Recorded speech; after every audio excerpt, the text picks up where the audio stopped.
Estás escuchando Milenio 3 por Aluka Nanica. Un hombre tirado en el suelo, con un raído gabán. La lluvia cae sobre él. Hasta unos días después no supieron su auténtica identidad. Edgar Allan Poe. Quizá él representa, amigos, mejor que nadie, el arquetipo del escritor que se adentró poco a poco en las sombras, que acabó siendo devorado por los genios malignos, quién sabe, de su propio inconsciente. No os lo perdáis, hoy Enigmas Literarios. Por cierto, el 3 de octubre 1849, el periódico de Baltimore ponía esta crónica a toda portada. Escuchadla.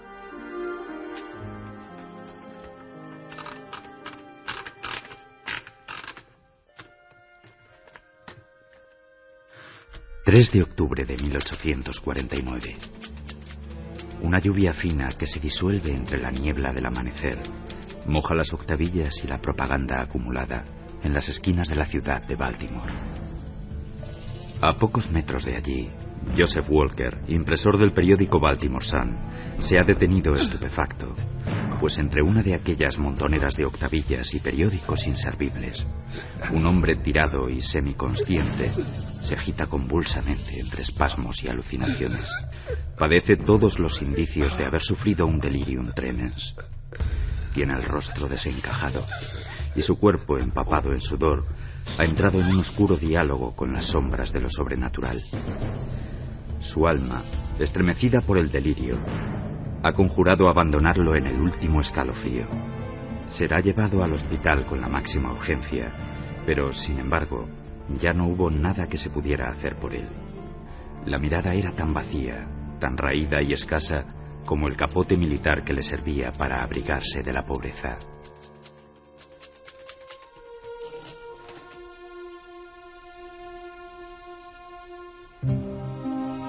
La otra realidad. Milenio 3. En la SER. Don Jesús Callejo, amigo. Y la ropa de Edgar Allan Poe no era la suya, para sumar un poco más de enigma todavía a su extraña muerte, ¿verdad? Hola, Iker, ¿qué tal? Buenas noches. Efectivamente, es otro de los enigmas que envuelve la figura de Edgar Allan Poe. Cuando él muere, pues, casi como un desarrapado, como un mendigo, nadie le reconoce en ese momento, y no lo reconocen porque su ropa no eran las suyas, eran de una talla superior a la suya. Él no vestía, él era muy metódico en su vestimenta, siempre vestía la misma levita, los mismos pantalones, del mismo color. Y en ese caso se le encuentra con unas ropas que no son las suyas, y ahí empieza una especulación. Si realmente no murió de delirium tremens, sino que pudo haber sido objeto de algún robo, de algún asesinato. Por entonces estaban celebrando las elecciones en Baltimore, y había una picaresca muy extendida en aquella época, que era que algunas personas que necesitaban dinero, que necesitaban bebida, les cambiaban la ropa para que votaran. 2 veces allí no existía todavía el carnet de identidad.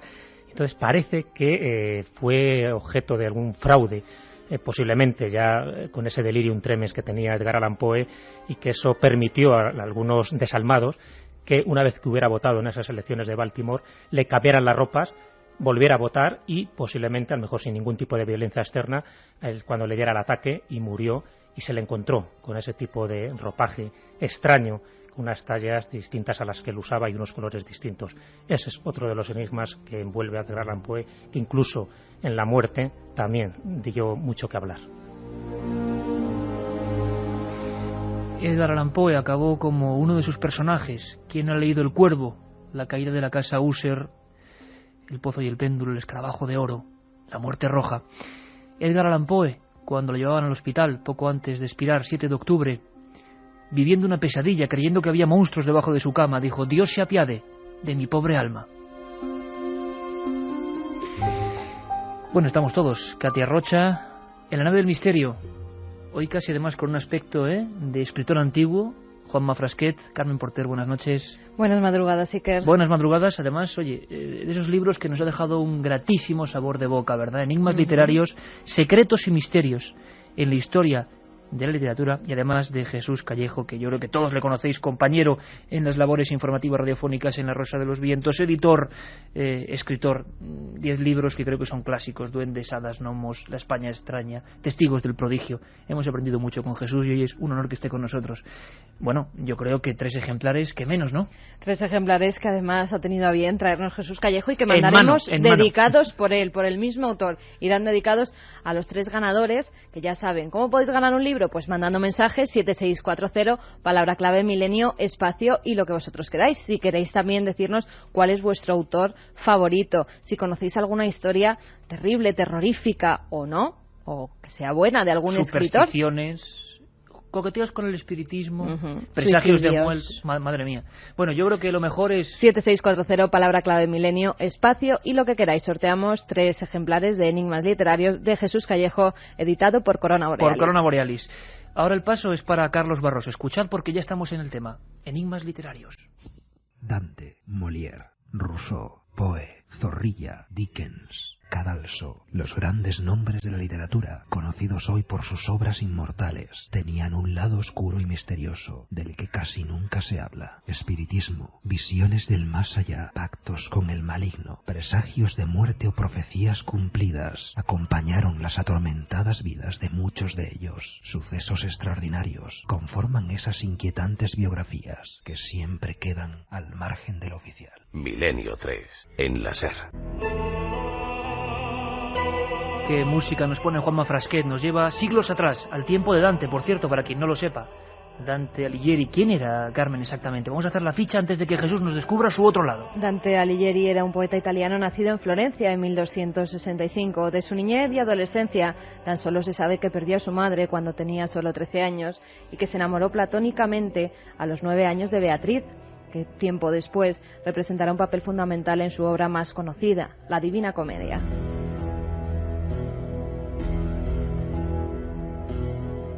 Estudió en la Universidad de Bolonia y combatió en la batalla de Galdacino. En 1290 Beatriz muere y él contrae matrimonio con Gemma di Manetto Donati, con la que tuvo 4 hijos.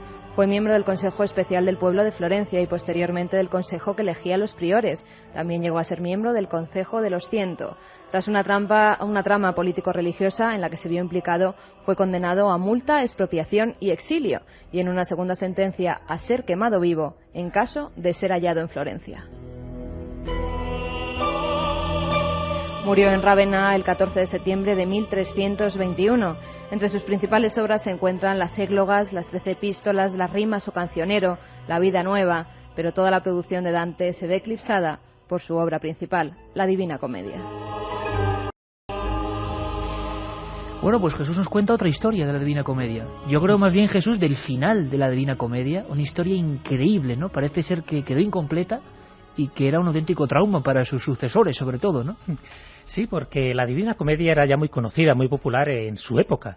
Él no la publicó de golpe, sino que lo iba publicando casi por fascículos, se podría decir. Él estaba exiliado en Rávena, como bien decíais, y por sus ideas políticas, y realmente nunca fue bien entendido eso, que era un partidario de los güelfos, pero era de los güelfos blancos, y sin embargo los güelfos negros y los gibelinos pues se la tenían jurada, ¿no? Entonces en el exilio concibe esta magna obra, siempre inspirada bajo su gran amada, ¿no? Beatriz Portinari, y de hecho él formaba parte de una sociedad secreta que tampoco se sabe mucho, y esa sociedad secreta rendía culto precisamente a lo femenino, a la dama entendida en el sentido provenzal, a esa especie de... un personaje ya metido en el mundo de las sociedades... Ya estaba, sí, pero no tanto una sociedad secreta con ribetes esotéricos, sino más bien con ribetes provenzales, siempre con ese culto a la diosa madre, a la mujer entendida como una diosa femenina y como una diosa portadora, ¿no?, de valores extremos. Y siempre bajo la inspiración de Beatriz Portinari, y de la que formaba parte también, como no, Petrarca y Boccaccio, ¿no?, sus 2 grandes amigos.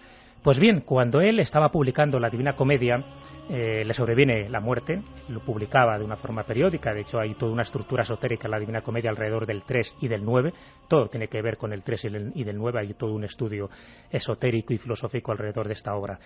Y los 13 últimos cantos no llegan a aparecer, no se llegan a editar cuando él le sorprende la muerte en septiembre de 1321. Y a partir de ahí se produce una pequeña revolución, porque claro, le querían mucho a Dante y querían mucho su obra, sobre todo el final de su obra, que es el paraíso, por cierto, porque empieza con el infierno, continúa con el purgatorio y termina con el paraíso. Bueno, nadie encuentra esos cantos y se sabía que los había escrito, porque era una persona bastante metódica, también bastante sistemática en sus costumbres. No aparece por ninguna parte, y eso que buscan y rebuscan en su casa, en los lugares donde él frecuentaba, y nada. Tiene que aparecer su espíritu, su fantasma, 8 meses después de haber fallecido, y se aparece a su hijo menor, a Jacobo, para revelarle el lugar exacto donde están los manuscritos. Lo sorprendente es que el que lo cuenta es un coetáneo suyo, no estamos hablando de biografías 100 o 200 años después, sino que lo cuenta es Boccaccio, en la primera biografía que se hace de Dante Alighieri, y él cuenta con pelos y señales cómo 8 meses después de su fallecimiento se le aparece una figura resplandeciente, luminosa, a su hijo menor, a Jacobo, y su hijo, claro, sorprendido. Estamos hablando de un sueño lúcido que está teniendo, no es una aparición en principio real, pero un sueño que él considera totalmente verídico, ¿no?, cuando lo relata a sus amigos, y esa aparición, ese espectro luminoso de Dante, le sobresalta. Lo identifica con su propio padre, entonces. Su propio padre se le aparece en sueños diciéndole algo. Jesús, ¿te parece que antes de que continuemos escuchemos la voz de Boccaccio contándonos qué ocurre? Venga, me parece muy bien. Contaba un valiente hombre de Rávena, llamado Piero Giardino, que pasado el 8º mes de la muerte de su maestro, una noche, cerca de la hora de los maitines, fue a su casa Jacopo, hijo de Dante, y le dijo que había visto en sueños a su padre, vestido de blanquísimas vestiduras y con una luz inusual en el rostro. Fue a él y le preguntó si estaba vivo, y notó que respondía que sí, pero en la vida verdadera, no en la nuestra. Preguntándole sobre su última obra, oyó como respuesta: sí, la terminé. A continuación, le pareció que lo tomaba por la mano y lo llevaba a la habitación, a su habitación, y le decía: aquí está lo que tanto habéis buscado.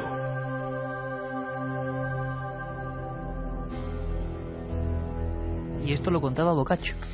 Lo contaba Boccaccio, que era amigo, contemporáneo, coetáneo de Dante, o sea que da credibilidad, por lo menos para mí, por 2 razones. Primero, porque Boccaccio era poco dado a este tipo de veleidades esotéricas. Él es el autor del Decamerón. En fin, más bien al revés, ¿no? Claro, o sea que era más carnal que otra cosa. No las tenía demasiado en cuenta, pero cuando se lo cuenta el hijo de Dante, bueno, pues él lo toma en consideración y de hecho lo describe con todo lujo de detalles en esta primera biografía que se publica 30 años después, a pesar de que la biografía se escribió mucho antes, ¿no? Y entonces aquí está lo sorprendente, cuando se despierta de una forma súbita, ¿no?, sobresaltada, Jacobo, su hijo, directamente va a buscar a Giardino, que era, además de amigo suyo, era el notario de Rávena, para contarle este sueño. Entonces, bueno, los dos deciden ir al lugar donde su padre le había revelado la existencia de estos manuscritos, que era su casa natal, y efectivamente en el mismo sitio donde le habían revelado en sueños, allí estaban. Se van a una pared donde hay una esterilla, hay una hornacina, y en un hueco totalmente disimulado aparecen esos cantos, esos manuscritos. Pero los 13. Los 13, y estaban mohosos.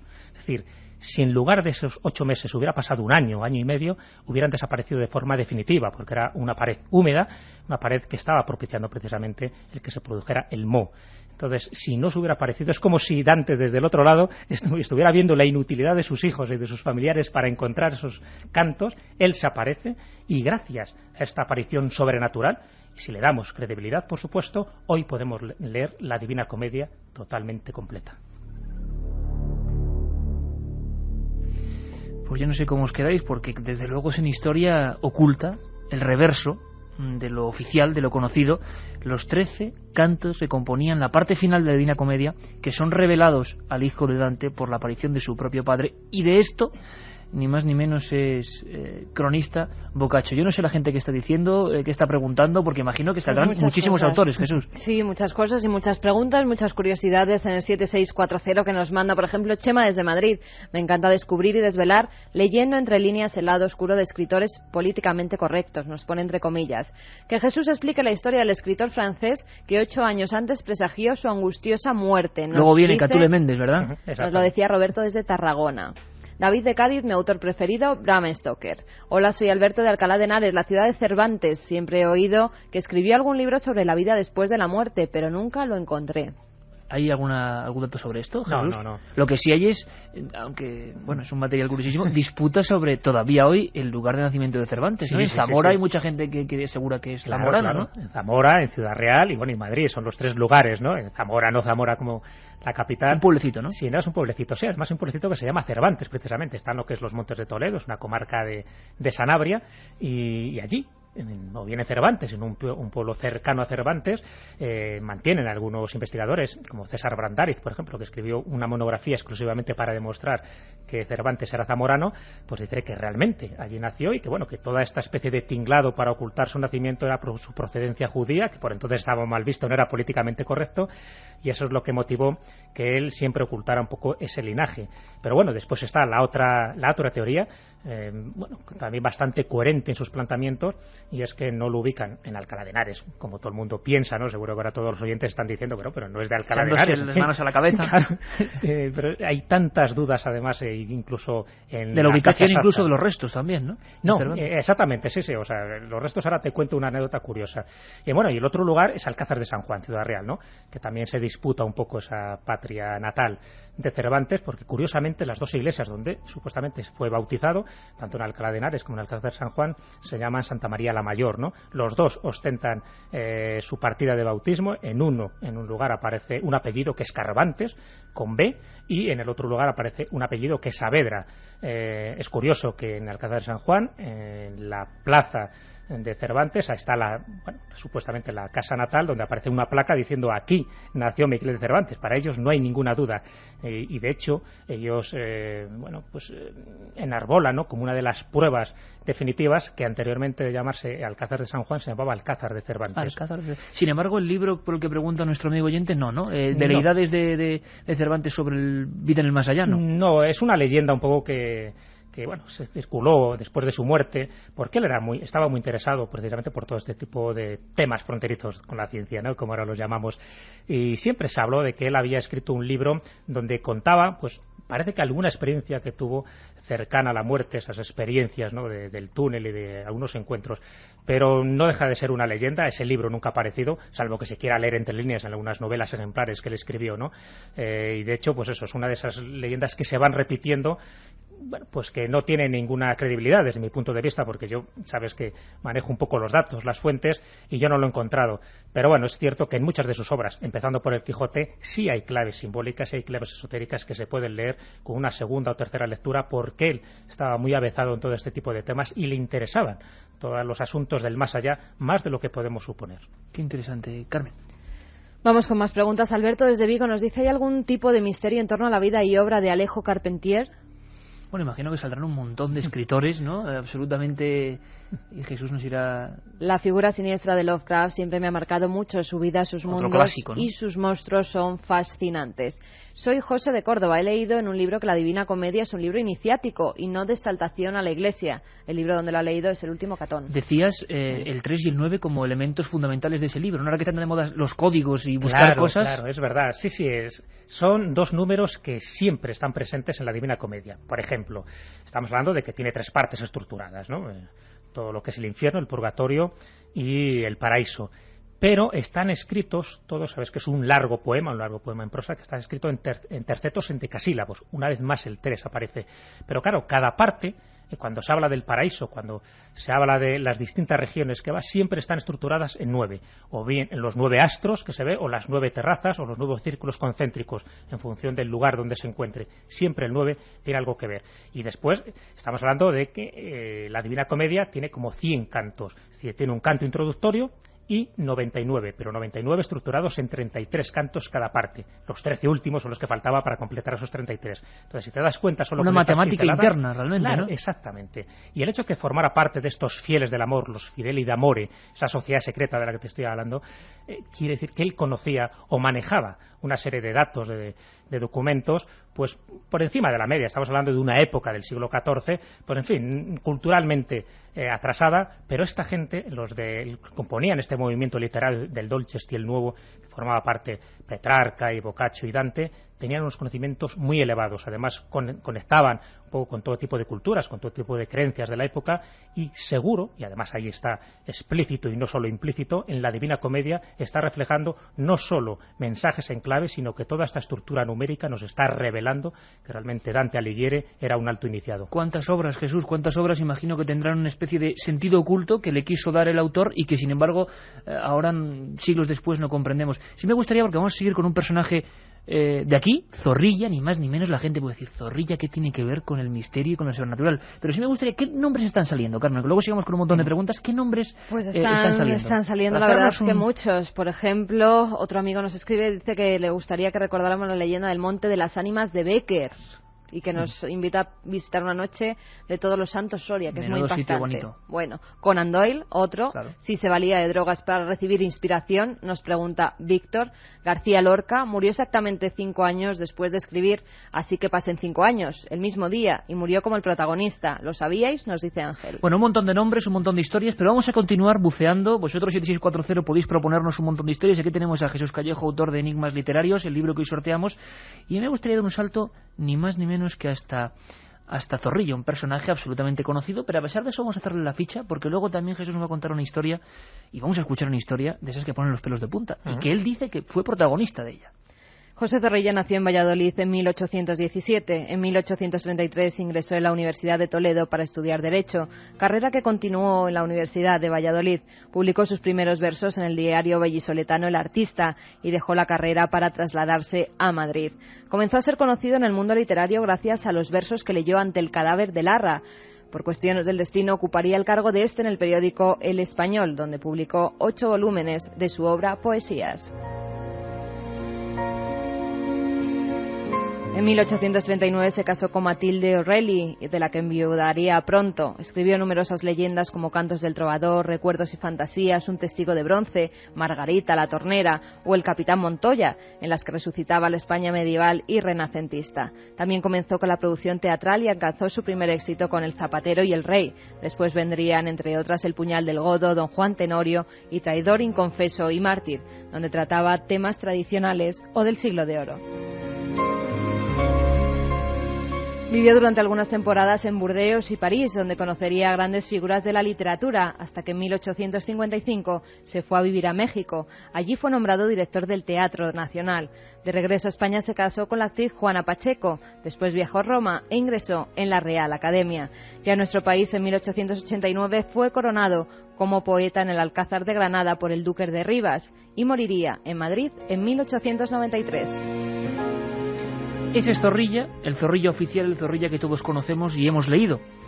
Sin embargo, también hay una experiencia, nos cuentas, Jesús, que modifica toda su vida, que condiciona lo que es su literatura posterior y que tiene que ver con una aparición, con un espectro, con una visión. Con varias apariciones, y él lo cuenta. Él, cuando ya es muy mayor, en el año 1882, él escribe un libro de memorias que se llama Recuerdos del tiempo viejo. Un libro indispensable, precisamente para conocer estos vericuetos internos de José Zorrilla y de sus obras, y cuenta anécdotas, además, muy jugosas y muy graciosas de la génesis de algunas obras como El puñal del godo o El alcalde ronquillo, cosas de estas similares que yo cuento también en mi libro y que me parecían sumamente reveladoras. Pero él, en esta obra, en Recuerdos del tiempo viejo, donde hace un análisis, ¿no?, de su infancia, él llega a una conclusión. Casi toda su obra está teñida de misterio, de muertos, de apariciones, de espectros. Y él se preguntaba, dice, ¿dónde me vendrá a mí tanta afición? Una afición casi inconsciente, ¿no?, a relatar en sus odas, tanto en sus obras de teatro, Don Juan Tenorio, fíjate, que si no aparecen espectros por ahí convidados de piedra.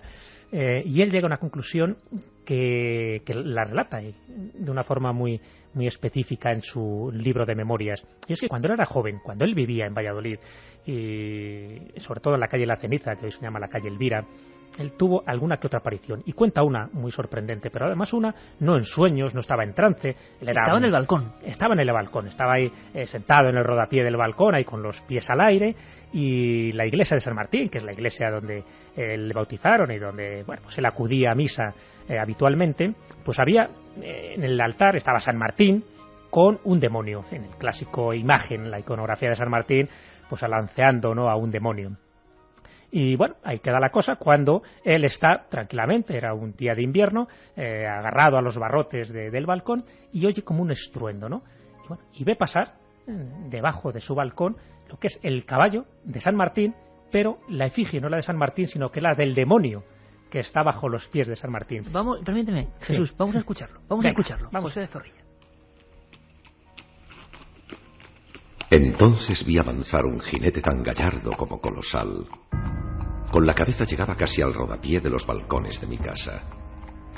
Envióme desde su blanco caballo una mirada luminosa de sus ojos de mucho blanco y una sonrisa fascinadora de su boca. Corrí yo a decirle a mi madre que acababa de ver pasar al diablo de San Miguel en el caballo de San Martín.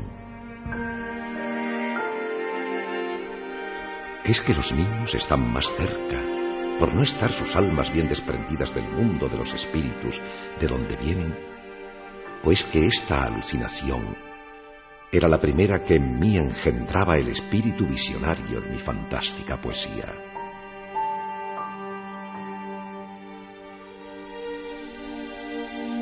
Milenio 3. Hoy la nave del misterio, esta madrugada, viaja en el tiempo. Ya sabéis que tenemos dos posibilidades, en el espacio o en el tiempo. Y en esta ocasión vamos a ir saltando por los siglos, por los autores. Y la verdad es que va a haber todo tipo de sorpresas. José de Zorrilla, una visión que él relata en sus memorias, siendo niño, y que le produce tal impacto que, según él, puede ser el motivo de que luego esté casi toda la vida hablando de espectros aparecidos. Vamos a hablar de espiritismo, vamos a hablar de suicidios, vamos a hablar de gafes, escritores gafes que llegaron a ser auténticos enemigos públicos prácticamente, porque generaban miedo ahí por donde pasaban. Yo creo que hemos pasado por Dante y por Zorrilla, pero quedan muchos, muchísimos. Estamos aquí, tenemos una hora, Milenio 3. 2 y 7 minutos. La nave del misterio continúa viajando en la historia, en el pasado, en los enigmas literarios, secretos y misterios en la historia de la literatura. Yo creo que es un trabajo, y además es bonito, Carmen, que ayer teníamos al profesor de la Universidad de Alcalá de Henares con sus alumnos, José Manuel Pedrosa, hablando de un trabajo pionero, y hoy otro trabajo pionero. Y siempre hay que apoyarlo, y Milenio 3 apoyará siempre la literatura. Siempre es bueno que salgan obras así, ¿verdad? Tan Sorteamos 3, Carmen. Sorteamos 3 ejemplares de Enigmas Literarios de Jesús Callejo, editado por Corona Borealis, entre todos los que escriban al 7640, palabra clave, milenio, espacio, y como siempre, lo que queráis. Nos están llegando preguntas y cuestiones. Pues ahora vamos a ir con ellos, pero Muy antes yo quiero que interesantes. pase otro personaje de los clásicos donde los haya, que también aparece retratado en este recorrido que ha hecho nuestro amigo Jesús. Johann Wolfgang von Goethe, un nombre difícil de pronunciar. Vamos a conocerlo un poco, vamos a saber quién es, vamos a hacer su ficha y vamos a saber algo de su doble. Nació el 28 de agosto de 1749 en Frankfurt. A los 16 años comenzó sus estudios de Derecho en la Universidad de Leipzig, donde ya comenzó a escribir sus primeros poemas. Una vez conseguida su licenciatura en Leyes, se introdujo de lleno en la vida política, pero al mismo tiempo cultivaba su otra pasión, la investigación científica.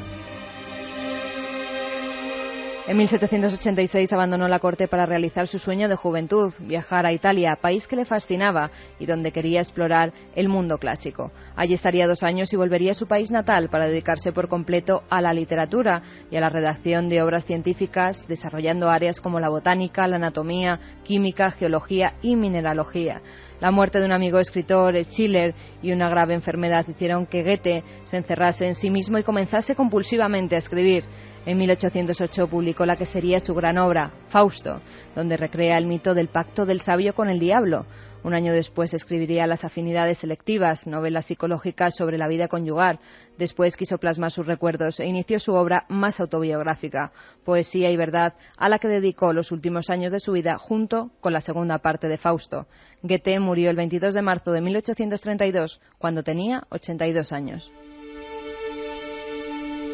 Estamos hablando de escritores que son básicos en lo que es la estructura de casi del inconsciente colectivo, de la literatura general, global, como se dice ahora. Y sin embargo, este hombre, Jesús, que en un momento de su vida, suele ocurrir con muchos de los que tú has retratado, se encierran en sí mismos, sufren un hecho traumático. Escuchábamos casi la voz de Zorrilla gracias al equipo de producción de la cadena SER. Una visión, un acontecimiento les condiciona. En Goethe ocurre una cosa que creo que hasta tiene un nombre en alemán para los alemanes, Doppelganger o por el estilo, ¿no? Exactamente, lo tenía por ahí apuntado. Sí, Doppelganger. Un doble. Pero tiene que ser terrible ver tu propio doble, ¿no? Es terrible y además un mal augurio. La leyenda alemana, que de ahí surge un poco toda la leyenda negra del doppelganger indica que aquel que ve a su doble es como ver aquí en España la Santa Compaña, es un augurio de tu próxima muerte. Por eso aquellas personas que se veían a sí mismo como un auténtico reflejo tenían motivos para estar preocupados, aunque no fue el caso de Goethe. Goethe tuvo bastantes fenómenos paranormales, vamos a llamarlo así. Uno de ellos fue este doble que ve, además lo ve en su juventud, lo cuenta en las conversaciones con Eckermann, que es una de esas obras autobiográficas casi, donde se dan detalles que luego no aparecen en el resto de su obra literaria. Y él cuenta un caso del doble, bueno, no tan espeluznante como otros escritores, como Guy de Maupassant, por ejemplo, que sí fue espeluznante y que si después hay tiempo lo podemos narrar. Comentaremos, por supuesto. Pero el caso de Goethe, que vio un ovni también, además, o sea, para que veas cómo estaba involucrado siempre en el tema del misterio, él ve a su doble cuando él iba, estaba despidiendo a la que era su novia entonces, y en ese momento pues ve a un caballero con un ropaje que él no conocía, que él no se había puesto nunca, pero el rostro era su propio rostro, ¿no? El sobresalto, por supuesto, fue mayúsculo, y ve cómo con su caballo va desapareciendo por una vereda. Bueno, él se queda impresionado, así lo cuenta, pero lo sorprendente es que 10 años después de tener esta aparición de su propio doble, él se encuentra y le viene como una especie de reflejo memorístico. Él se ve montado en ese caballo que él había visto 10 años antes, su cuerpo, y con las mismas vestimentas que él visualizó 10 años antes. Es decir, se estaba viendo a sí mismo, pero no la imagen temeraria de ver al doble y por lo tanto funesta, sino que él había tenido como una premonición de futuro, en este caso, donde él se veía a sí mismo como una especie de salto espacio-temporal, como si hubiera abierto una especie de ventana o puerta en el tiempo, y se había visto en ese mismo caballo, con esas mismas vestiduras, 10 años antes.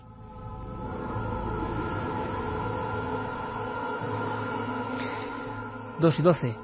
Una hora perfecta, Carmen, Jesús, para que Juanma Frasquet nos lleve hasta la voz del propio Goethe. Me vi a mí mismo, no con los ojos del cuerpo, sino con los del espíritu, volviendo a caballo por el mismo camino. Y por cierto, vestido con un traje como nunca había llevado. Era de color ceniciento con algo de oro. En cuanto me recuperé de este sueño, había desaparecido la figura. Lo extraño es que al cabo de 8 años anduve el mismo camino, vestido con el mismo traje que había soñado y que llevaba casualmente para visitar a Frederick.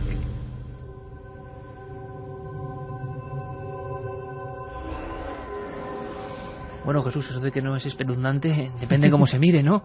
Pero me contabas que hay escritores célebres, tú lo relatas en tu libro, Enigmas literarios, que tuvieron una experiencia mucho más dura, mucho más terrible, y que estoy seguro que muchos oyentes y muchos amigos también van a tener cierta familiaridad. Quiero oír hablar de bilocaciones, de desdoblamientos, de supuestos viajes astrales que a veces son hasta angustiosos. También los escritores, que son personas, lo sufrieron, ¿no? Claro, lo sorprendente es que cuando son personajes tan conocidos, tan públicos como los escritores, parece que nos llama más la atención. Este tipo de fenómenos parapsicológicos siempre han existido, ¿no? Lo que pasa es que en general ocurren a personas anónimas, o por lo menos personas que no trascienden públicamente. Cuando son escritores muy conocidos, los que ven fantasmas, los que ven ovnis, los que han tenido experiencias con sesiones espiritistas, parece que te sobrecoge más por la credibilidad, supuestamente, que nos puede dar este escritor, y después porque lo deja escrito, es decir, pasa a la posteridad. Y es el caso de este tipo de cosas que estamos contando esta noche. Es el caso de Guy de Maupassant, uno de los mejores cuentistas que ha dado la historia de la literatura francesa y la historia de la literatura universal. Y él, muchos de sus cuentos están reflejando lo que él cuenta, además de una forma pavorosa, experiencias que él tuvo. Él, sabes que acabó loco, él estuvo bordeando la locura durante muchísimo tiempo. Y otra constante, ¿verdad, Jesús? Fue una constante de muchísimos escritores. Exacto, que se meten en un mundo que acaba devorándoles, atrapándoles. Exactamente, pero es en un mundo donde ellos ven cosas y escuchan cosas que no ven ni escuchan los demás. Por lo tanto, están en un mundo entre la locura y lo onírico, porque es gente, ¿no?, que parece que tiene un pie siempre conectado con los sueños y en algunos casos con las pesadillas, que le suministran muchísimos de estos temas que luego plasman por escrito, ¿no? El caso de Gerard de Nerval también es fascinante, que luego podemos contar un par de pinceladas. El caso de Guy de Maupassant, y no lo cuenta él, en el caso lo cuenta el doctor Solier, uno de los muchos doctores que lo estuvieron tratando, entre ellos también el doctor Blanche, pero el doctor Solier en el año 1888 cuenta una experiencia que el propio Guy de Maupassant le relató.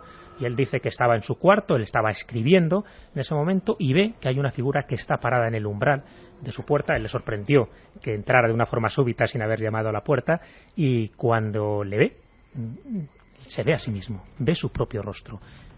Él se acerca lentamente, su doble, se sienta en la mesa, apoya la mano, como tú lo estás haciendo ahora, Iker, en su barbilla, y Guy de Maupassant tan solo abre sus ojos de una forma desmesurada y empieza a escribir lo que su doble en ese momento le empieza a relatar.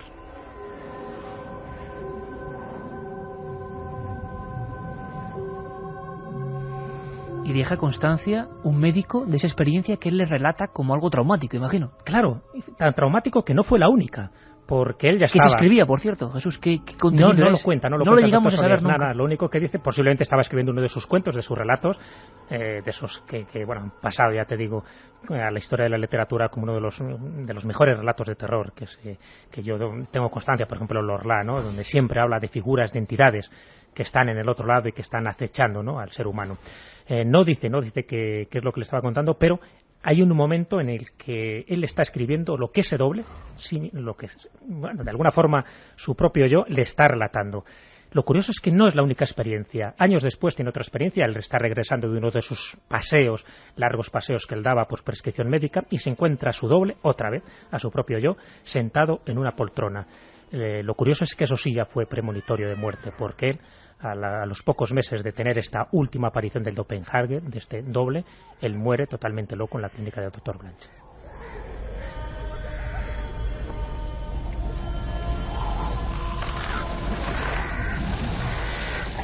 La otra realidad. Milenio 3. En la SER.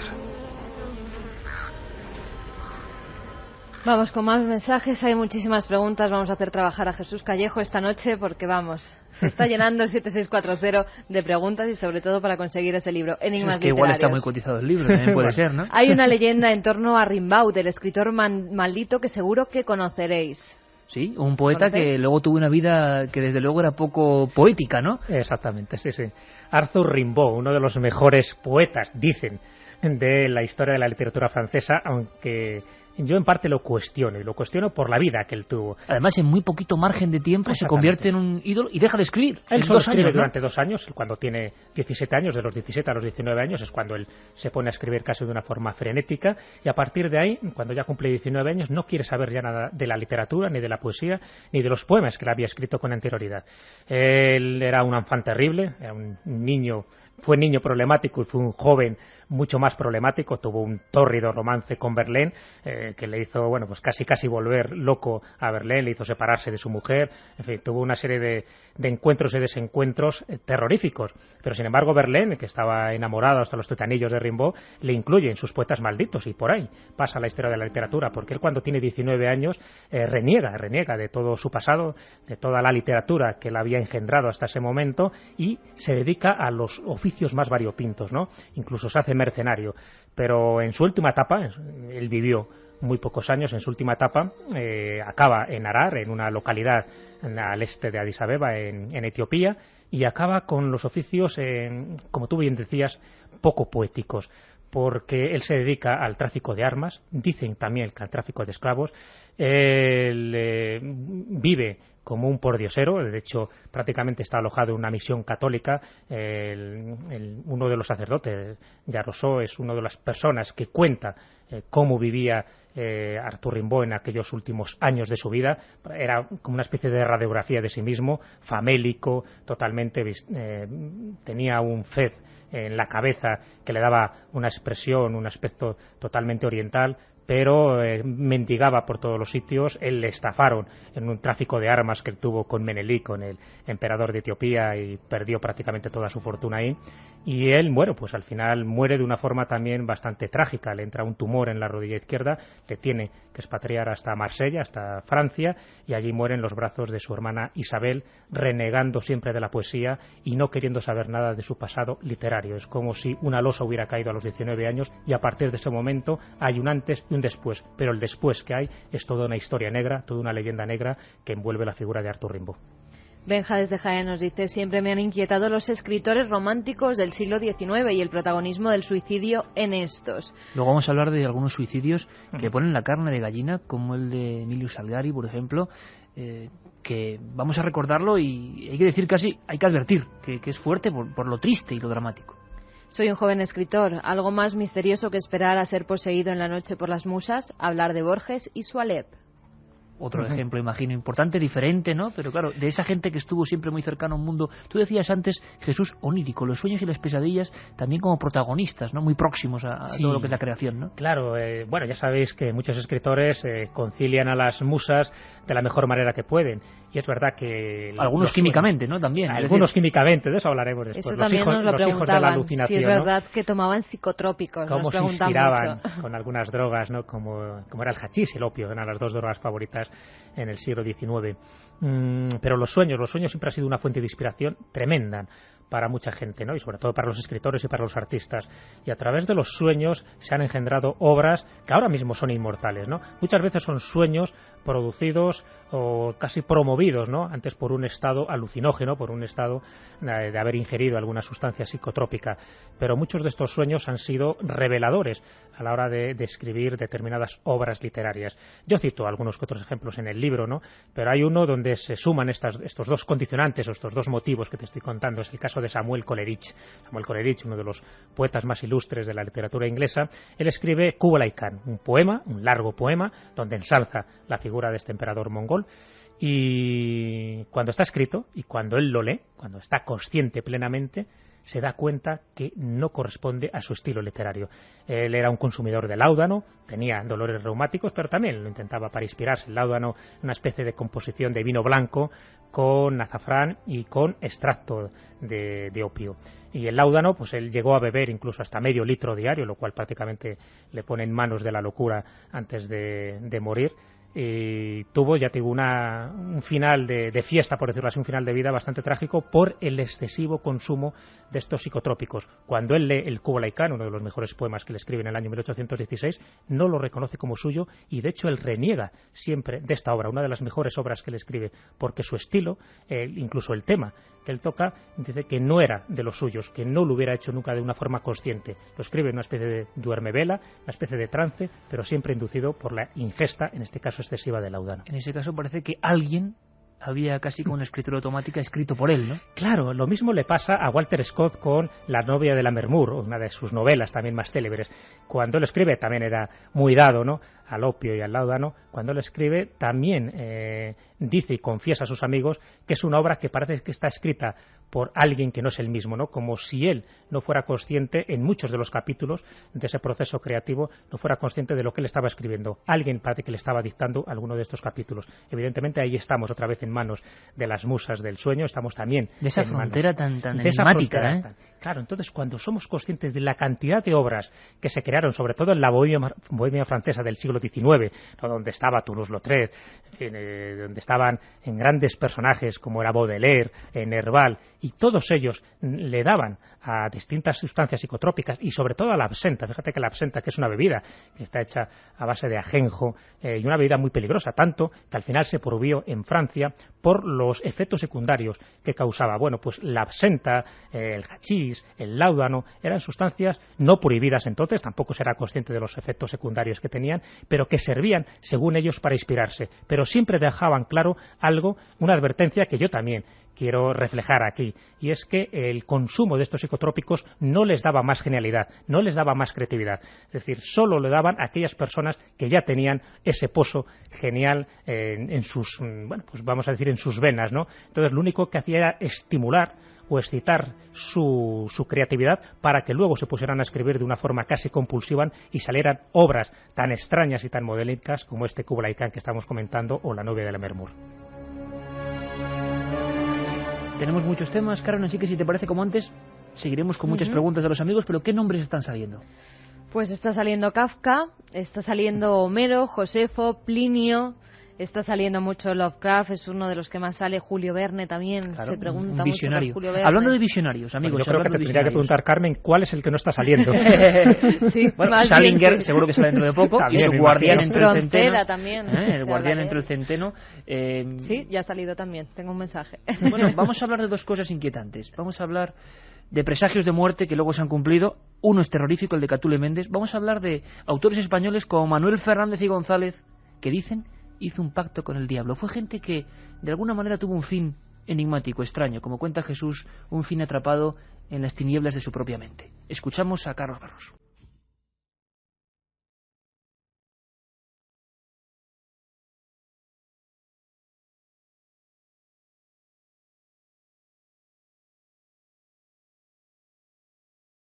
Alcanzaron la gloria, la fama y en ocasiones una inmensa fortuna.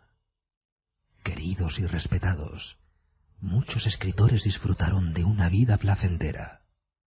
Sin embargo, no pocos, al final de sus días, fueron caminando hacia el lado oscuro.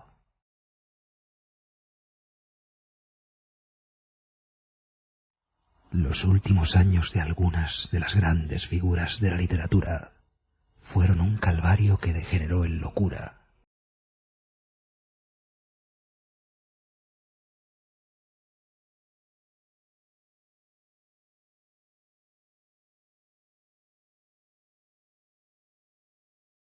Milenio 3, con Iker Jiménez, en la cadena SER.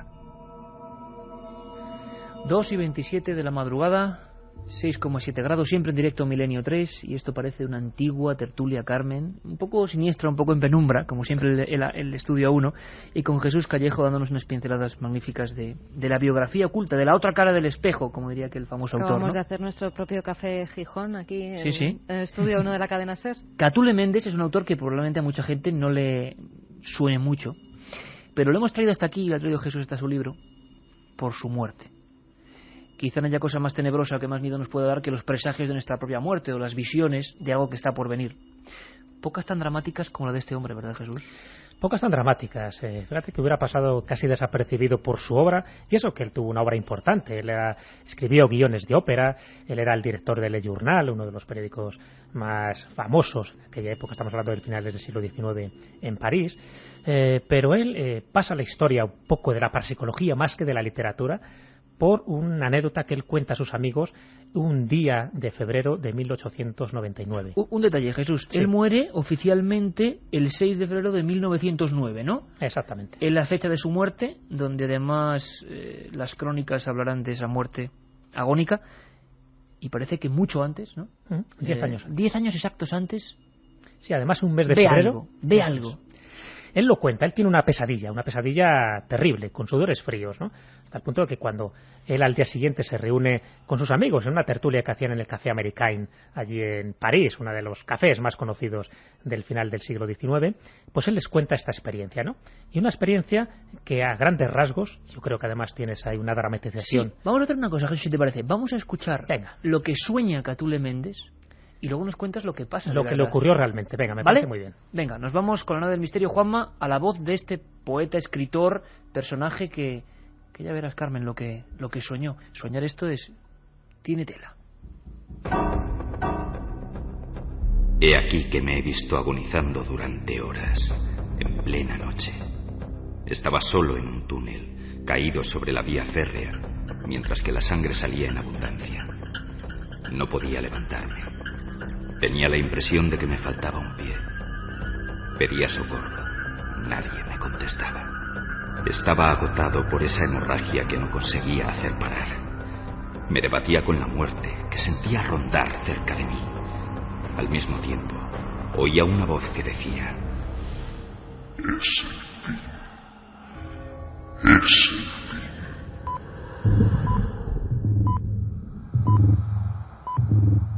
Una voz ronca, es el fin, un túnel y un hombre desangrándose. Qué iconografía más extraña. La verdad supera cualquier ficción, ¿verdad, Jesús? Exactamente. Esto es lo que le cuenta a sus amigos. Bueno, y ahí queda la cosa. No hubiera pasado a más si 10 años después, también en un mes de febrero, qué curioso, aparece una noticia en los periódicos de París. Dice, Catulle Mendes ha muerto. La conmoción es tremendo, tanto para sus amigos, para sus familiares, pero sobre todo para aquellos amigos que 10 años antes habían escuchado esta historia. Cuando el comisario Caret, que es el que lleva la investigación, empieza a hacer las primeras indagaciones, descarta dos posibilidades que se habían barajado en ese primer momento, que hubiera sido un suicidio o que hubiera sido un asesinato. Ni suicidio ni asesinato. Él no había signos de violencia, él vivía feliz con su segunda mujer y con sus hijas. Por lo tanto, estamos hablando de una muerte. Y es una muerte accidental.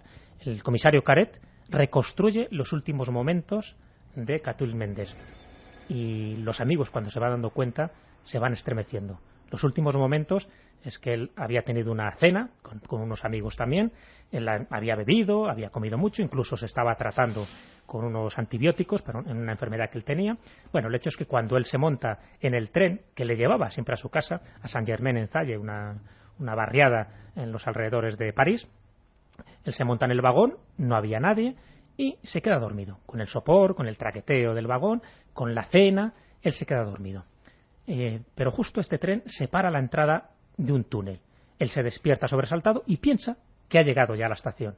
Abre la puerta, tropieza, se cae a la vía y justo en ese momento el tren reemprende la marcha. Y justo en ese momento le secciona un pie. El tren se va, él está solo, en un túnel, en la mayor oscuridad, en una noche de invierno. Se está desangrando. Lo que no sabemos es si al final oyó esa voz que él relató a sus amigos 10 años antes. Si esto era el fin.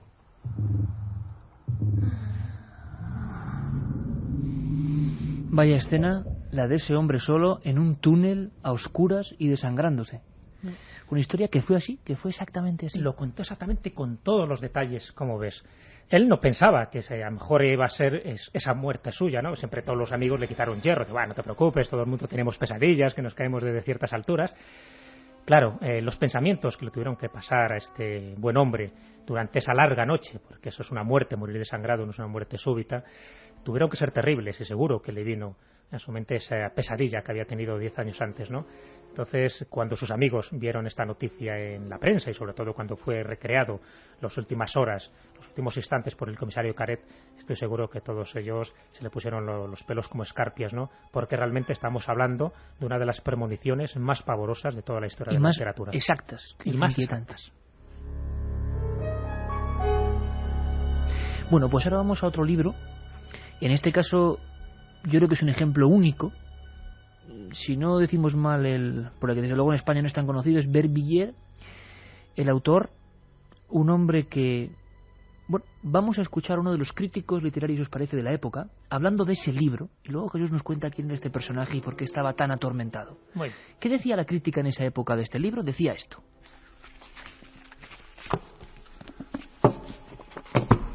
He aquí uno de los más extraordinarios libros que hayan sido escritos. La autobiografía de un hombre que en 1400 páginas cuenta, sin una sonrisa, cómo durante más de 20 años estuvo expuesto a la persecución de malintencionados duendes. Este es también un libro doblemente maldito, porque el autor fue despreciado por sus semejantes, que lo rechazaron como loco, y porque se pretende que ese mismo hombre, al final de su vida, intentó comprar todas sus obras para destruirlas.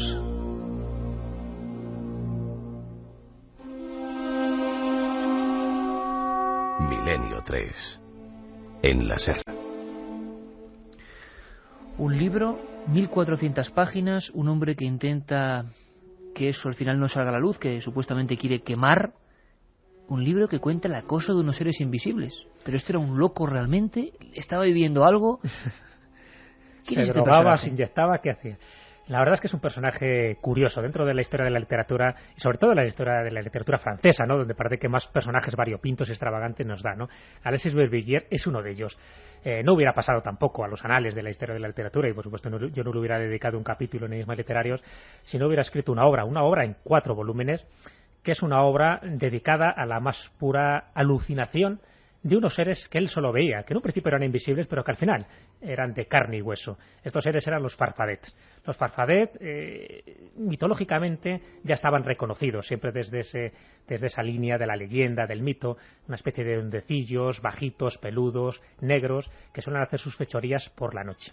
Bueno, eso forma parte de la leyenda, pero él nos sorprende a toda la comunidad literaria de su época del París de principios del siglo XIX con una obra que publica en 1821 y que se titula Los Farfadet o No todos los demonios son del otro mundo. Bueno, dicho así la cosa, pues no pasa a más, salvo que empieza a desgranar en esta obra, que es la obsesión de toda su vida, todas las fechorías que le hacían estos supuestos farfadet. Pero no como una cosa novelada o ajena a él, sino como va, un relato real. Una especie de diario, pero de diario donde cuenta día tras día todas las cosas que le iban haciendo los farfadet. Pero claro, él lo atribuía a todos los farfadet. Que le desaparecían las gafas, eran los farfadet. Que tronaba y había una tormenta en no sé qué parte de Francia, eran los farfadet. Que se tropezaba y se rompía un tobillo, evidentemente eran los farfadet. Y entonces él pensó al final que había una conjura infernal farfadeana, como así la llamaba, para amargarle la vida. Entonces él dice, bueno, ya que me queréis amargar la vida, dice a los farfadet, os la voy a amargar yo. Y entonces se busca una serie de soluciones, de conjuros, de exorcismos, para contrarrestar el ataque de los farfadet. Y bueno, ya a partir de ahí cae en el delirio más absoluto, porque uno de los sistemas más eficaces, según Biervilliers, era comprar un corazón de buey y traspasarle con alfileres. Cada alfiler que traspasaba el corazón de buey era un farfadet muerto. Y luego lo tenía que hervir para que el remedio fuera mucho más eficaz. Este era uno de los remedios. 20 años así. 20 años así, con esta locura cotidiana. Pero es que al final llega más. Llega hasta el punto, como veía que lo del corazón hervido, en fin, que tampoco daba como mucho juego, incluso les metía en pequeñas botellitas con tabaco y con hierbas aromáticas y con vinagre, porque pensaba que de esta forma les atontaba y les iba matando, pues llega a pensar que todas las personas que le rodean, es decir, el sacerdote, el tornero, el panadero, todos eran realmente farfadés metamorfoseados en seres humanos y que de alguna forma había una conjura para amargarle la existencia y para acabar con su vida. Bueno, al final ni se sabe cómo acaba, es decir, hay distintas versiones de su muerte. Unos dicen que acaba a los 70 años totalmente desquiciado, loco en un sanatorio, otros dicen que le llegan a ver cuando él tenía 87 años, hablando solo por las calles y casi apartándose de toda la gente que él pensaba que era un farfadet, y casi dando manotazos en el aire, también apartando los otros farfadets invisibles. Es decir, acabó prácticamente como las maracas de Machín, pero con esa obra inmortal que él intentó destruir, porque aquella obra al final fue un objeto de chanza por parte de sus coetáneos. Todo el mundo lo señalaba con el dedo, todo el mundo decía que ahí iba el personaje de los farfadet, y él intentó quemar todas sus obras. Lo que pasa es que ya fue tarde, porque él la había publicado, y a partir de ahí todo el mundo adquiría la obra, no por sus valores literarios evidentemente, sino por los valores psicológicos que subyacen en toda la obra. Una verdadera obra de obsesión durante 20 años, donde contaba con todo lujo de detalles la cantidad de faenas que le hacían a él y las que hacían al mundo, porque los farfadet, según él, era una conjura que se había establecido, que se había orquestado para crear una especie de huestes infernales y llevar a todo el mundo un poco a ese infierno, ¿no?, a través de las tentaciones, que él se había convertido en una especie de sumo sacerdote para contrarrestar estos influjos negativos. Pues qué decir, que la realidad supera con creces cualquier ficción. La crónica de una tenebrosa locura, nunca mejor dicho, que acaba con un hombre. Quizás psiquiátricamente tendría una explicación perfecta, pero claro, ¿cómo es la visión de ese hombre artista que lo que cree es que le están azuzando? Yo no puedo dejar pasar, Carmen, aunque sé que hay un montón de preguntas en el 7640, aunque sea en mínima ficha, porque uno de los casos más increíbles de enigmas literarios es sin duda el de los gafes, el de escritores que llegaron a ser temidos por sus compañeros de quinta. Horacio Quiroga es uno de ellos. Vamos a comentar solamente quién era, porque ahora iremos viendo lo que es su terrible vida. Horacio Quiroga nació el 31 de diciembre de 1878 en Salto, Uruguay, en el seno de una familia pudiente, cuyo cabeza de familia era el caudillo Facundo Quiroga. En su ciudad natal estudiaría en el Instituto Politécnico y en 1897 hace sus primeras colaboraciones en medios periodísticos. Publica sobre todo versos, como los que se recogen en el libro Arrecifes de Coral.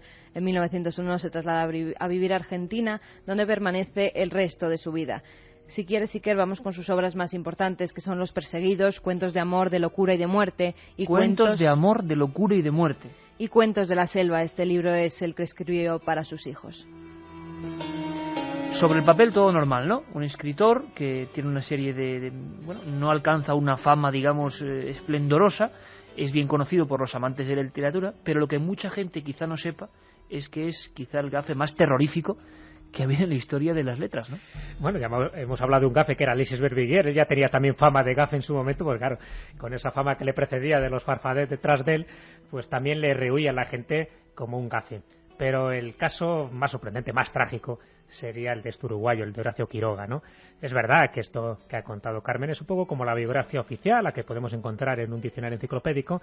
Lo que no trasciende muchas veces es ese lado oculto, ¿no? Ese lado terrible que le tocó vivir, porque con todas aquellas personas que se relacionó, acabaron siempre de una forma muy trágica, incluso en aquellos negocios que él se involucró, acabaron también en la bancarrota y siempre con su economía bastante dolida y bastante alterada, ¿no? Cosa que no pasaría desapercibida para sus coetáneos. No, en absoluto, de hecho ya le rehuían. Podemos contar 2 o 3 pinceladas, desde luego toda su biografía es un cúmulo de desgracias. Yo creo que él fue modélico en la desgracia porque ni queriendo, muchas veces los autores, los escritores están buscando algún personaje de estos emblemáticos, ¿no?, para recrearlos y para hacer una novela. Bueno, pues la biografía de Horacio Quiroga en sí misma es toda una trágica biografía que para sí hubiera querido Charles Dickens, ¿no?, si lo hubiera conocido. ¿Por qué, Jesús? Mira, pues él cuando ya tenía muy pocos meses, ¿no?, a los pocos meses su padre biológico, dicen que tiene un accidente de caza, otras versiones dicen que se suicida con una escopeta de caza.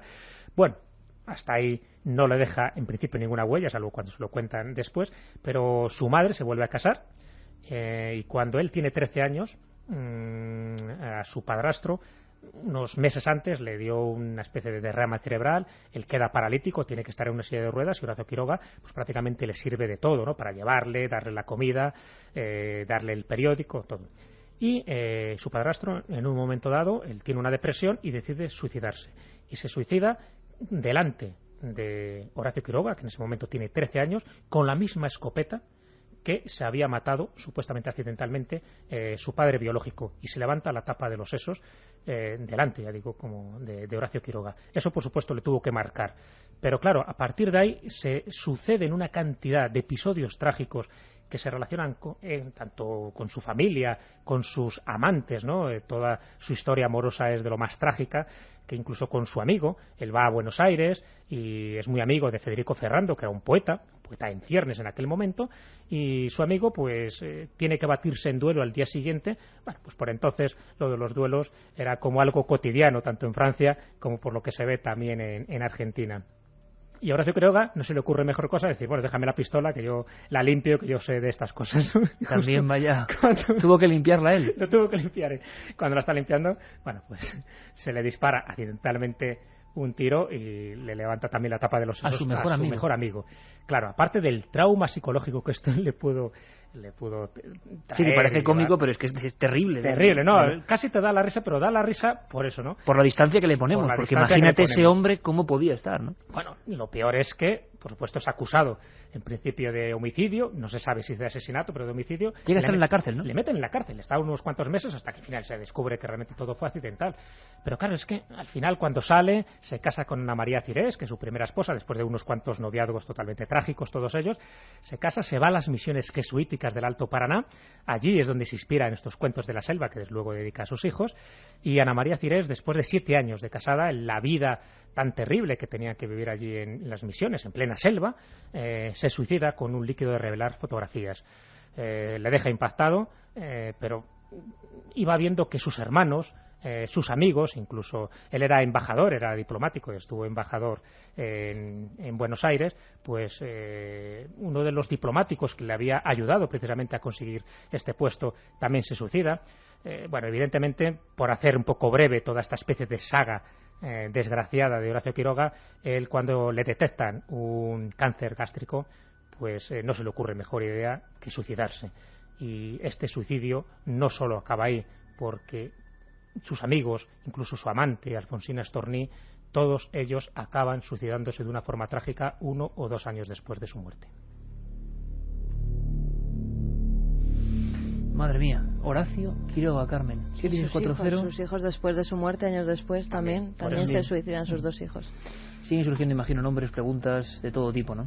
Pues sí, la verdad es que hay muchos. Gerard desde Bilbao nos dice: ¿puede ser el arte de la escritura un medio mágico para conectar con el más allá? ¿Por eso se dan esos fenómenos en los escritores? Hombre, la escritura automática siempre ha estado ahí desde casi el principio de los tiempos, ¿no? Claro, siempre ha sido un instrumento tremendo, y de hecho hay un caso relacionado con un escritor conocido como es Charles Dickens. Ni más ni menos. Deja una novela inacabada que es El misterio de Edwin Drood, cuando él muere en junio de 1870. Ahí sí que muere de una forma súbita y no le da tiempo a terminar esta novela. Y bueno, pues la termina en el capítulo 32, es decir, no la termina, es una novela inacabada. A partir de ese momento hay muchos intentos para, bueno, pues saber quién es el que mató realmente a Edwin Drood, que es un poco porque era una especie de folletón que lo dejaban sin solución. Claro, sí, él lo iba publicando en Londres, es lo mismo que pasaba en París, a través, pues eso, de folletones, de folletines, que le iba publicando cada semana. Entonces en el capítulo 32 se corta bruscamente, él muere. Y bueno, todo el mundo queda un poco conmocionado. Y bueno, la conmoción llega a tal punto que muchos escritores se ofrecen para terminar esta novela, con mejor o peor fortuna. Uno de ellos es León Garfield, una novela terminada por este escritor y que publicó la editorial Edasa.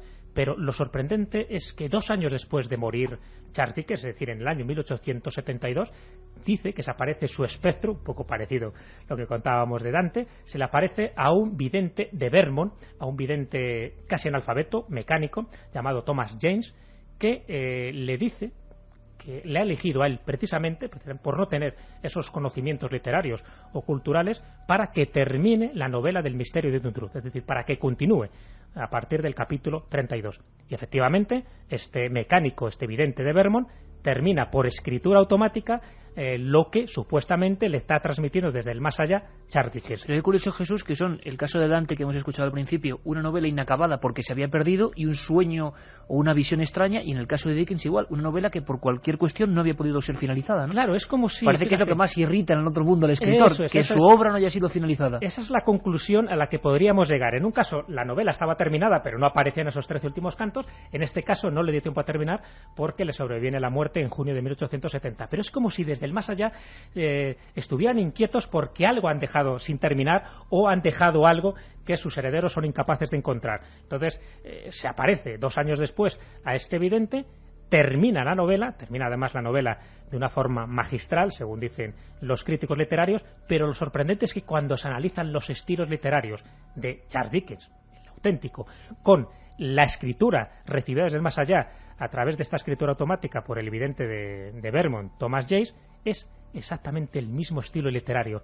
Las correspondencias lingüísticas son tan asombrosas que los críticos literarios que analizan un estilo y otro, bueno, se echan las manos a la cabeza, porque desde luego si este vidente no fuera mecánico y no se supiera que realmente era analfabeto, habría que pensar que era un fraude. Al no ser así, habría que pensar que realmente desde el más allá alguien, que en este caso era Charles Dickens, quiso dejar acabada su gran obra de misterio, la única obra de misterio que escribió en su vida. Pedro desde Toledo nos dice: para escritor extraño, Valle Inclán adivinó la fecha de su muerte. Sergio nos dice: yo tengo un libro de exorcismos de 1723. El autor es Jerónimo Mengo. ¿Qué me podéis decir de él? Yo ni la más remota idea, Jesús. No le conozco. Pues yo lo que le podría decir es que si me dejara consultar ese libro sería la mujer más feliz del mundo. Se lo cambio por uno mío, pero con los ojos cerrados. Amigo Sergio, ya sabes, una copia que llega hasta Milenio 3. ¿Es verdad que Larra y Montesquieu predijeron y vieron su muerte en sueños? Nos pregunta Jesús desde Zamora. ¿Visiones de muerte, Jesús? No conozco esos casos, no lo sé. Presagios de muerte, en otros sí, pero en esos ¿Era no Cervantes o San Juan de la Cruz quien tomaba láudano para el estómago? Así escribían después. San Juan maravillosamente, nos dice Begoña. Bueno, lo que está claro es que la utilización de esos sistemas para potenciar el arte eran increíbles, eran lo que pasa es que el habitualísimos. Lo tomaron muchísima gente, pero no tanto para inspirarse, sino que era para aliviar los dolores. De hecho, contábamos el caso de Samuel Coleridge, que era para aliviar sus dolores reumáticos, y muchísima gente que empezó con el láudano, que era, pues, ya te digo, una composición, ¿no?, a base de vino blanco, un poquito de azafrán y un poco también de opio. Era algo recomendado por los médicos, no estaba prohibido como ahora en absoluto, ¿no? Pero ellos siempre lo tomaban por alguna dolencia. Lo que pasa es que lo que no se sabía, porque no se había estudiado convenientemente todos los efectos psicodélicos que puede generar el opio o todos los derivados del opio, era que también fomentaba la creatividad, en algunos casos, pues de forma tan sorprendente, eso que los propios autores no reconocían luego las obras que escribían, ¿no? Pero casi todos ellos, y prácticamente no había personas, sobre todo, hombre, el caso de Cervantes es más difícil, ¿no? Porque el láudano se empieza a popularizar sobre todo en el siglo XVIII y en el siglo XIX. Me pillo un poco desmano ya. Claro, pero sí es verdad que tomaban determinadas sustancias, en principio psicotrópicas, porque estaban bien vistas, y de hecho el hachís, por ejemplo, era una de las sustancias que más corrían, por ejemplo, en los mentideros y en las tertulias literarias de la Francia del siglo XIX, hasta el punto que Théophile Gautier llegó a crear un club de los hachisianos en el Hotel Pimodan en París, un lugar de encuentro de todos estos escritores bohemios, para consumir dos cosas. Por un lado era el hachís y por otro lado era el davamex. El davamex era una mezcla hecha a base también de extracto de hachís, pero con otro tipo de sustancias, como era el azúcar, con zumo de naranja, como era con canela, con clavo, y todo eso lo comían bajo la prescripción médica de dos doctores que estaban siempre en estas reuniones, y una vez que consumían este tipo de droga, digo, bien vista por la sociedad francesa de aquel momento, se ponían a escribir como locos precisamente para saber si los efectos que estaban en ese momento sintiendo tenían alguna repercusión tanto en sus cuadros como en sus obras literarias. Uno de los documentos más sobrecogedores que me gustaría escuchar a la audiencia de Milenio 3 es el de la muerte también de otra persona, que hablamos de gafes, de escritores que atraían la negatividad y que algunos fueron fríamente y terriblemente conscientes de lo que estaban pasando. Pocos documentos escritos, yo creo, ponen la carne de gallina de la manera que lo hace la última carta de un hombre que hemos leído todos. Carmen, no me digas que no has leído tú Emilio Salgari, Las aventuras de Sandokan. Ahora mismo todos nos ha venido el personaje, el corsario negro, tantos, pero Sandokan yo creo que es el emblema de este autor. Poca gente sabe, nosotros hemos descubierto en el libro Enigmas Literarios, la forma de morir de Emilio Salgari. Increíble, por la frialdad, por la manera en que se dirigió a los suyos. Vamos a escucharlo.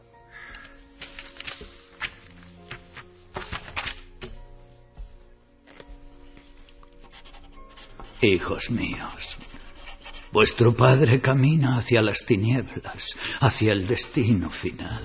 No hay precipicio.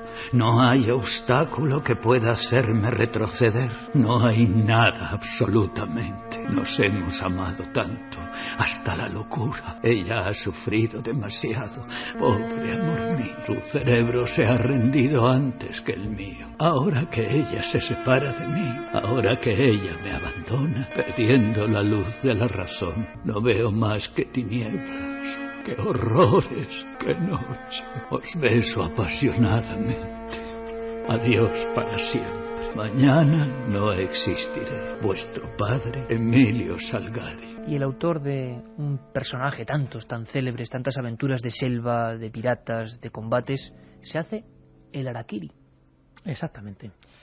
Y toda su familia igual, acaba, es como una ola de negatividad increíble en una persona que acabó arruinado, es increíble, ¿no? Con lo popular que fue. Es toda una especie de estigma, el estigma de Salgari, ¿no? Como así tituló ese capítulo. Es algo parecido a Horacio Quiroga, pero con la diferencia que Horacio Quiroga, en fin, tuvo desgracia desde prácticamente al nacer, ¿no? Eso de que naciera el último día del año, yo creo que le marcó también para toda su vida a Horacio Quiroga. El caso de Emilio Salgari es en la última etapa de su vida. Él ganó muchísimo dinero con toda la saga de Sandokan, Los Tigres de Montparnasse, en fin, tuvo muchísimo éxito, ganó a espuertas y también dilapidó a espuertas el dinero. En la última etapa de su vida, estamos hablando ahora de 1911, prácticamente el capítulo me centro en los dos últimos días de su vida. Él estaba pasando una crisis tremenda, una crisis económica, no tenía para pagar a los acreedores. Su mujer, Aida, estaba perdiendo la razón, ya la tuvieron que internar en un sanatorio. Y él no ve ninguna salida a su vida, ni económica, ni sentimental, ni literaria, porque él piensa que las musas se han ido y que bueno, pues no tiene ningún tipo de inspiración y no ve otra salida que la muerte. Pero él quiere morir como uno de sus personajes literarios. Él no quiere morir de una forma vulgar. Entonces coge un crismalayo que tenía en su casa y se va a un pequeño bosquecillo a las afueras de Turín. Estamos hablando de abril de 1911.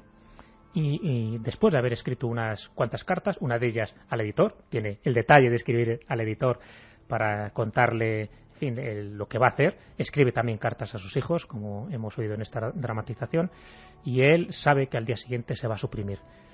Y se va a suprimir de esa forma original, de esa forma tan aventurera, con el Cris Malayo, cuando está ya en el amanecer de este día de abril de 1911, se abre el vientre al estilo samurái, pero no puede terminar lo que es la ceremonia, que sería el seppuku, cuando un ayudante le tiene que cortar la cabeza en ese momento, que es un poco lo que hizo Yoko Mishima en el año 1970, cuando también se hace el harakiri. Como él está solo, totalmente solo, se abre el vientre con este Cris Malayo, con este cuchillo, y luego se rebana el cuello para que la muerte le sobrevenga con mucha más rapidez, para que se vaya desangrando mucho más rápidamente y deje para la posteridad esa obra literaria, ya que no podía dejar otra cosa a sus hijos y a su mujer. Además, solicita, en una frialdad increíble, en un documento que es su último escrito, que le entierren de caridad. Hay muchos escritores que fueron célebres, que tuvieron una fama increíble. Se podía hablar de muchas cosas. Está ya aquí prácticamente Katia Rocha, que tiene que ver con los ganadores de este Enigmas Literarios, Secretos y Misterios en la Historia de la Literatura. Y hay que decir que solo hemos tocado un pequeño prisma, porque hay que hablar, por ejemplo, del rey del folletín español, Manuel Fernández y González, que decían que una de las obras, Carmen, se le inspiró el diablo. Ni más ni menos, ¿verdad, Jesús? Eso cuenta uno de sus biógrafos, y además con una historia curiosa, porque a partir de ese momento empieza a tener fama y empieza a tener dinero, y su carácter también cambia, se convierte en un engreído. Es un poco como Berenguer Sonier, ¿no? Que de repente hace algo extraño y empieza a tener dinero a raudales. Exacto. Entonces incluso se sabe qué obra es la que escribe, qué obra es la que le inspira El varón del destierro, que así se identifica el diablo. Y bueno, y si hemos de creer esta historia que cuenta uno de sus biógrafos, Hernández Girbal, pues de luego es bastante sorprendente, y al final de su vida pues tuvo también un final trágico, como no podía ser menos, teniendo esa especie de pacto con el diablo, totalmente olvidado, y ahora mismo nadie recuerda a Manuel Fernández y González. Hace poco vi algunas recopilaciones, no sé si fue en Badajoz o dónde fue, y me acordé de esta historia. Jesús, Katia, qué mundo, qué mundo más increíble el de los escritores que tuvieron una cara oscura. Yo he sido siempre muy aficionada a la literatura y es impresionante, vamos, lo que hemos aprendido. Y bueno, la primera ganadora, Lidia, es de Pamplona, nos dice, qué buen tema e invitado. Mira, un piropo para ti. Muchas gracias. Muy interesante. ¿Para cuándo un programa de Cervantes? Pues para dentro muy poco, ¿verdad? Yo creo que estamos en ello. ¿Qué estamos preparando, Carmen? Pues estamos preparando la cara oculta de Cervantes. Bueno, el otro lado del Quijote. Por cierto, lo que no se cuenta cara normalmente. Oculta, parece que robaba. No. Lo que no se cuenta normalmente. Hay un detalle que yo lo he contado a alguna alguna gente de los amigos de la cadena SER de la redacción. Sabéis que en la primera versión del Quijote, primeros documentos, Sancho no era gordo. Y la gente dice, caramba, bueno, pues cosas así. La frase que más te he oído en los últimos días. Hay muchísimos. El Quijote tiene otra cara. ¿Sancho no era gordo a ti? Sí. Y sabes uno de los enigmas también de Cervantes. Bueno. Realmente murió un 23 de abril de 1616, igual que el mismo día que Shakespeare, el mismo día que Garcilaso de la Vega Linca. Bueno, pues os dijera que ninguno de los tres murió un 23 de abril de 1616. Pues estás invitado, Jesús. Vamos rápidamente, Katia. Bueno, Rebeca de Madrid dice, pero todo esto es verdad, estudió en la Escuela de Letras y no sabía nada. Y por último, Nacho desde Plasencia dice, o me toca o lo compro, y si me toca lo compro igual para hacer un buen regalo. Bueno, pues no está mal, estamos en época todavía de regalos, ¿verdad? Claro que sí. Muchos regalos. Y ahora las rebajas, con todo ese dinerillo que han traído los Reyes Magos, pues nada, en literatura, que siempre es bueno. Carmen, batida de nombres, porque imagino, claro, mucha gente decía, por ejemplo, Necronomicon, Lovecraft, claro Salinger, que hizo El guardián entre el centeno, que tenían algunos de los asesinos más importantes que han dejado estigma en el siglo XX, y lo llevaban en el que mató a John Lennon, el que intentó... García Lorca, mucha historia sobre él, si es verdad que lo torturaron, si sobrevivió al disparo, si se refugió en un convento, por ejemplo. También sobre Agatha Christie, si desapareció misteriosamente durante unos días y ni su marido sabía dónde estuvo, nos preguntaba Esther. Con respecto al diablo, Víctor nos decía que por qué muchos de estos genios trabajan y trataban con el diablo antes de hacerse genios, que sí es verdad que puede haber ahí alguna historia oculta. De Fausto. Que si Poe era epiléptico, Emilia Pardo Bazán, Rosalía de Castro, Espronceda, en fin, autores. Ya has visto, Jesús, que los oyentes de Milenio 3, que son una gran familia, están muy interesados en estos temas, y que casi siempre, desde luego, que tú no, pero que nosotros suelen saber más y así nos indican cómo ir. Ha sido un placer, Jesús Callejo, autor de Enigmas Literarios, que no es la última vez que estés en el micrófono amarillo de la SER, ¿eh? Muchas gracias. Nos preguntan algunos oyentes que quién lo ha editado, perdona. Corona Borealis. Ediciones Corona Borealis, sí. Un abrazo, Jesús, hasta pronto. Muchas gracias, hasta pronto.